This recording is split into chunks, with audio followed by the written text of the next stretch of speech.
జీవితమొక పయనమని గమ్యము తెలియదని తెలిసిన ఈ మనిషి పయనమాగదు.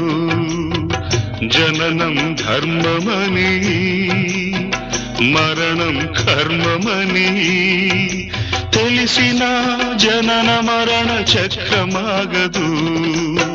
మరణం తథ్యమని ఏ జీవికి తప్పదని తెలిసిన ఈ మనిషి తపనాగదు.